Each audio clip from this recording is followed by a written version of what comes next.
Yo, what's up guys, my name is Mr. Freeze2244 and welcome to the Freelancer video that I said I was going to make. This is like a first impressions, my overall thoughts of playing Freelancer, the technical test kind of thing. And I just thought I'd share all my feedback and my experience of actually playing this.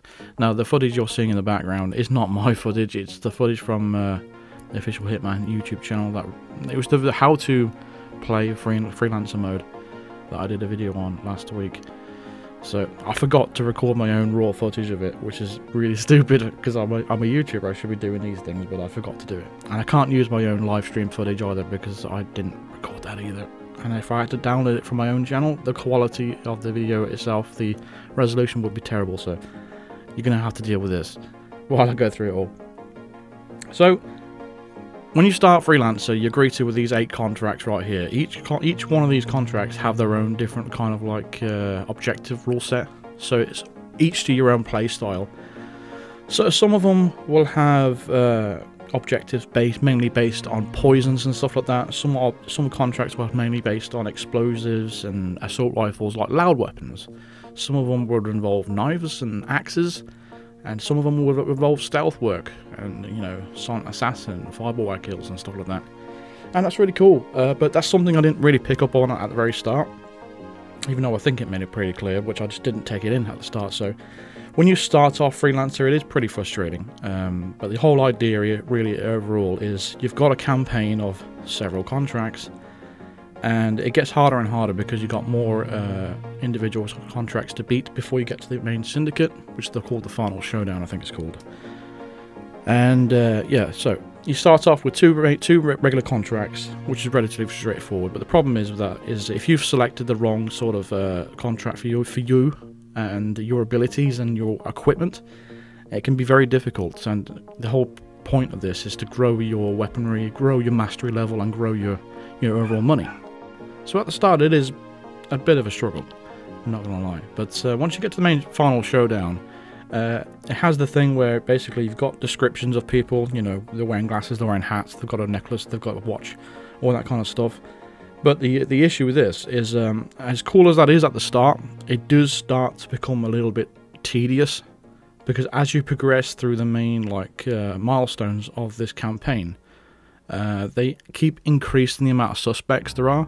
I think it starts off with 3, then it goes to 6, then it goes to 9, then it goes to 12. So you have to go up to like 12 different suspects, shove a camera in their face, and you need to basically look at them to see if they've got a necklace on, look at them to see if they've got a hat on. It becomes very tedious, especially if these places are in trespassing zones or they're in forces. If it's in like alerted territory. What an alerted territory is basically they've got more enforcers and it's a little bit more restricted, more cameras, all that kind of thing like that. And to get an alerted territory, you need to basically die before you get to that area. That's what it basically is. And it's, yeah, it is what it is with that sort of thing. But anyway, yeah, I feel like the whole Final Showdown can get a little bit tedious. But I'm not sure how much they can change that when it comes to the full release or anything like that. But as you progress through the levels, you start earning mastery levels for your experience from completing these objectives. And through each mastery level, you'll unlock certain things. You'll unlock different parts of the safe house. You'll unlock at each milestone, I think it's 5, 10, 15, 20, and 25. You earn prestigious weapons, which is like the ornamental SMG, ornamental pistol, and things like that. So you will get special rewards at each milestone. But it gives you more of an incentive to actually want to keep playing. Because as you're progressing through the mastery level, you're unlocking the bathroom, you're unlocking different decorations in the house. And some people might not like that stuff or care about that sort of thing. But I find all that stuff interesting. And as we're progressing, we're getting more money, so we can spend at the merchants and different things. In terms of the pricing of the goods, I didn't really see much of a problem with it. Others might give different feedback on the pricing of different weapons or whatever. But when it comes to stuff like the antique knife or things like that, or the carved knife, they are expensive, but at the end of the day, they're going to be more prestigious because they're more to complete your entire collection rather than anything else, or take on a contract. That's more for stuff you want to do after you've completed the campaigns and stuff like that and got through all the mastery levels. But yeah, I do like the mastery system where you're unlocking different parts of the safe house and different things like the music and different decorations in the house and things like that, so you can design it exactly the way you want to. I really do enjoy that stuff. It gives you more incentive to keep playing, and it's kind of addicting. In terms of the design of the actual house itself, artistically, it's brilliant. It's really, really, really nicely well done, and the music outside is just perfect. It really is, does set the atmosphere, and it's a really, really enjoyable experience to be in. Really, really good. Brilliant. But I'm just going to go off some of my notes here. This is not scripted by any means at all. Like, none of this is scripted. I'm just going to go off my notes that I've written down when I was playing throughout this, and I'll try and ad-lib on what I can remember from it. So the first thing I wrote down was freelancer contracts should have a base payout regardless of objectives complete, which I completely agree with. Still, I think I wrote that down pretty early when I first started playing Freelancer.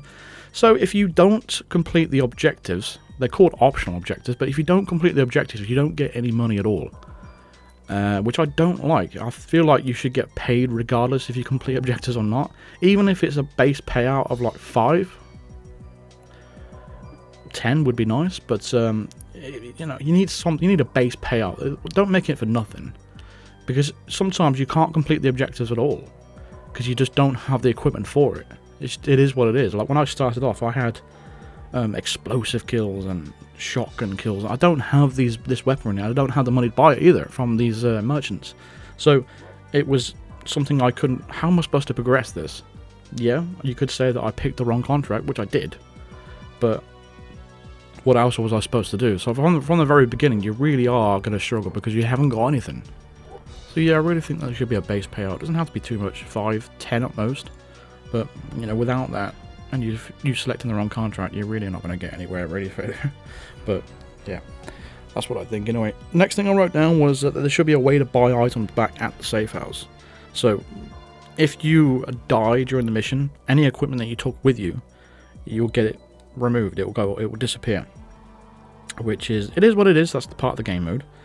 But I really feel like there should be a way to, you know, get those weapons back, especially if there were high value items. Now, I'm not saying there should be the same base price. Maybe there should be a premium price. Like if things, for example, if you lost a pistol that was worth 160 mercers, maybe you should, I don't know, if you go back to your safe house, maybe you should have the ability to get it back for 200 or 240 mercers or something like that. Maybe there should be an insurance system in place for it. Maybe like you could put down a base amount of mercers at the start of the contract to make sure that you don't lose your equipment, or maybe you can do insurance for each item. I'm not sure if you can even implement that, but I think there should be a way to get your items back in some sort of way at the safe house. But I mean, if it's deemed too expensive for the player, they can try their luck in the sellers and the missions if it's too expensive, but there should be a way to get it back, you know, pretty quick. The next thing I wrote down is, again, about the insurance. I wrote down, this is my specific notice, what it says. Maybe there should be an insurance where you can buy, make sure that you don't lose certain items, or an insurance where you can use a consumable like a poison, and it's replenished when you get back at the safe house, which is, yeah, I think that's a good idea. Basically, if you've got poisons and syringes and stuff like that, and these things that are only usable once, like explosives, of course they're only usable once, but I always seem to think as I was collecting them, I don't want to use it because I don't want to lose it. So I found myself not ever using syringes. I don't think I ever use a syringe at all. I don't think I ever use a consumable poison at all either in all my hours of gameplay. So maybe there should be some sort of insurance there where you can use it, but you can make sure you get it back. Like, because I think a consumable poison, if you buy it for emergency, is about 5 mercers. So maybe if you at the start of the contract say, right, you can use your poison, but it only costs you 5 to get it back. Like it gets replenished kind of thing, like an insurance system.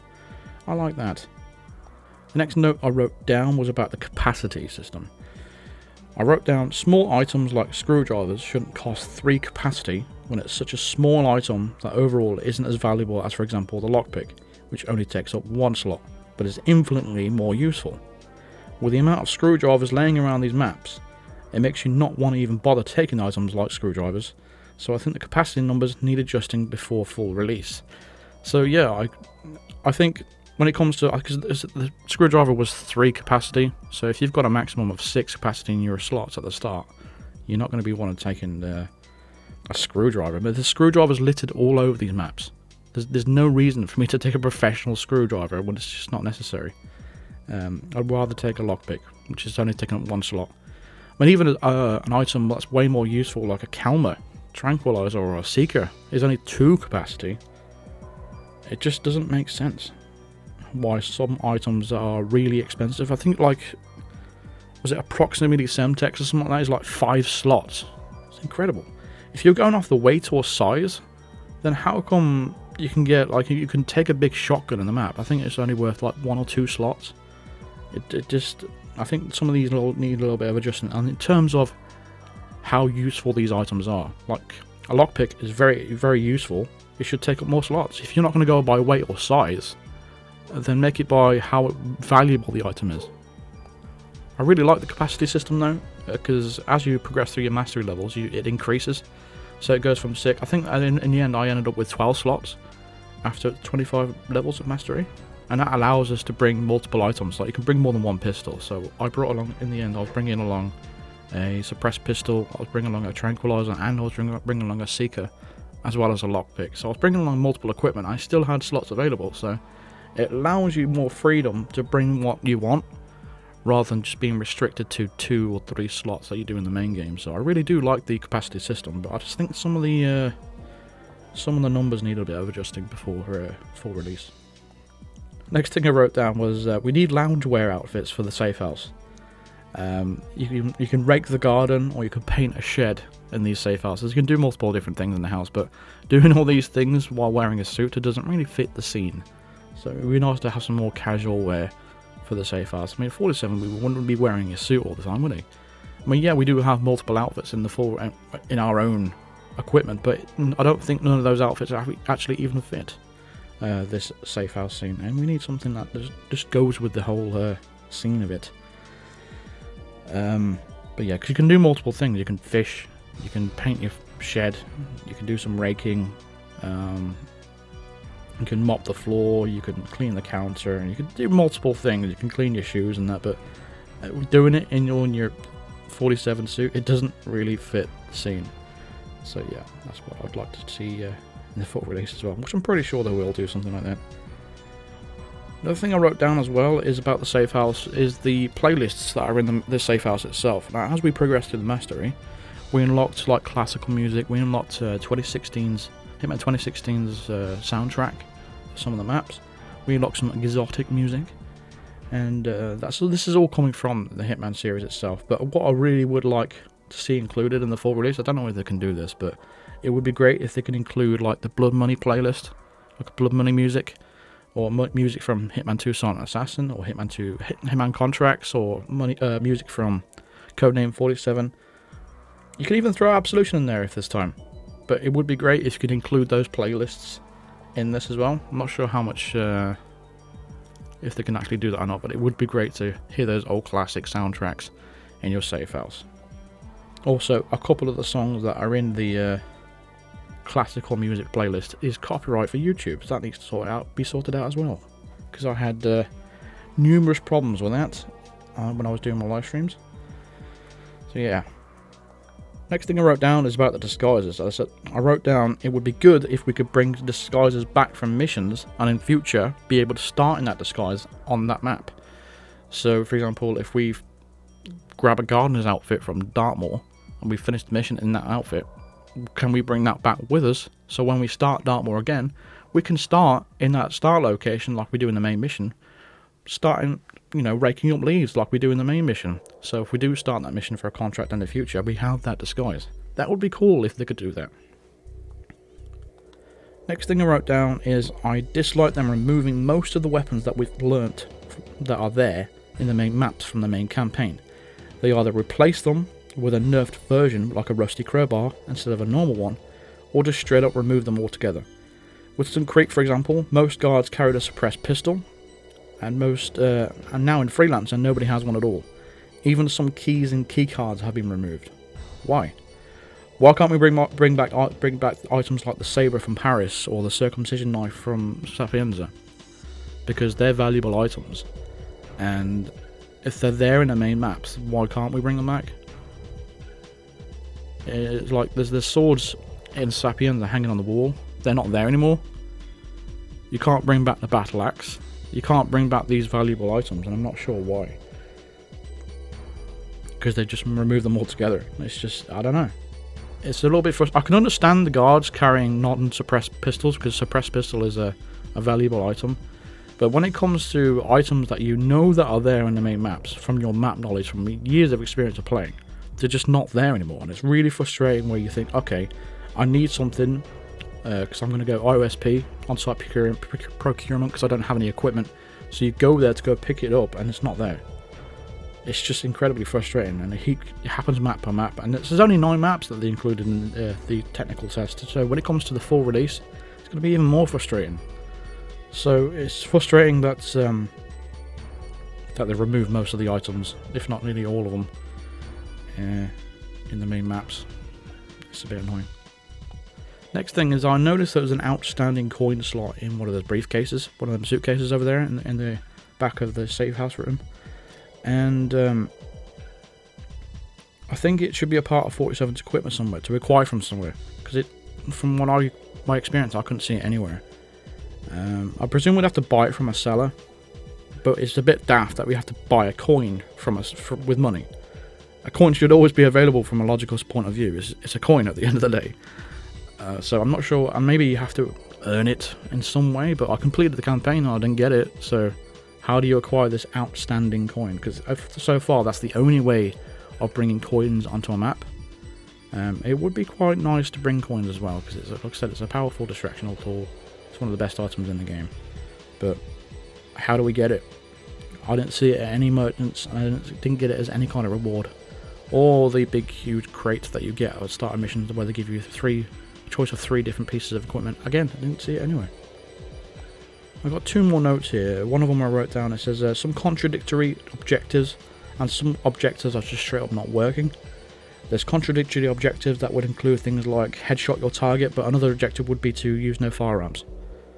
Other objectives that don't work is something like don't blow your disguise. It's just flat out broken. It just doesn't work. So those things need fixing. Hopefully other people have reported those bugs as well. Contradictory objectives is no help to the player at all, because that means we can't complete all the objectives and get all the money, including the bonus that you get from completing all objectives on the map. It will just harm the player overall in the overall experience of things.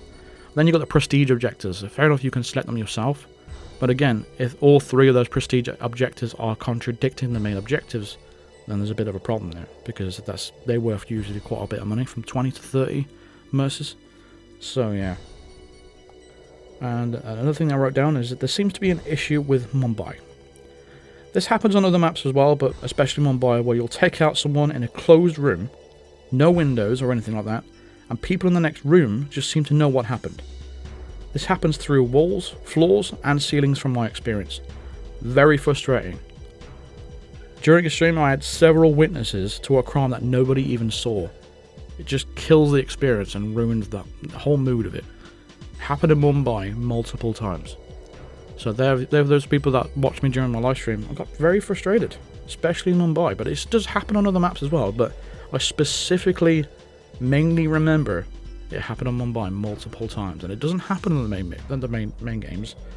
So why is it happening in Freelancer? I don't know. I mean, I was just standing on a staircase once, and the number of witnesses just kept multiplying and multiplying. How can they be witnesses when they're not seeing me? They're not seeing anything. They didn't witness anything. They're all panicking each other, but that's not the same thing. I don't know. I was in the room where the painter is. I headshot the guard and the painter in the room. Both doors were closed. There's a window to the left, but that's open to the whole entire town, and no one can see through that window. But the people in the room to the right just knew that someone got killed in there with a headshot with a pistol. And all of a sudden, I had witnesses. Now, how can you have a witness when they didn't actually see the crime? They didn't see the body. They didn't know what happened. I I just had a witness. One of the objectives was to have no witnesses. And it was just incredibly frustrating. And I really hope that is fixed when it comes to the full release, because that, again, that kills the entire experience. So my options are just to deal with it and basically die for the amount of guards that kept rushing at me, or close the game application and start again. It's just really annoying.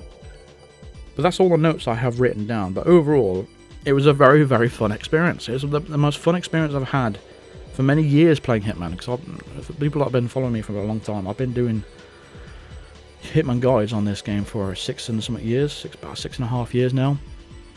And it hasn't really been fun or enjoyable for me for the past 3 years or so. So this new game mode has pleasantly surprised me. It's a very fun experience to play, and I can't wait to play it in January when it fully releases, because we'll have access to more maps. But one thing I will say about when the full release comes out, when they make all the maps available, is it going to hamper the experience when we have to do stuff like Silent Assassins in Colorado? I'm not sure that's going to be enjoyable, but we'll have to just wait and see. There's no way to tell at the moment. But Freelancer is a very good fun game mode to play. I really did enjoy it, and I'm looking forward to playing it in January. I went to play the base game yesterday, and it wasn't as fun, or anywhere near as fun as Freelancer is.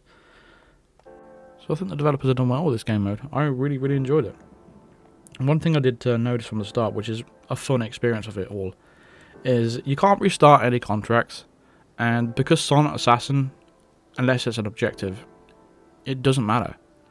You can go around and take out anyone you want, even regular NPCs, non-targets, anyone you like, and you don't have any real consequences to it. As long as it doesn't get out of hand and you'll start getting into a huge gunfight between you and about 100 guards, there's really no consequences to your actions, and I really like that. It really changes the way the game is.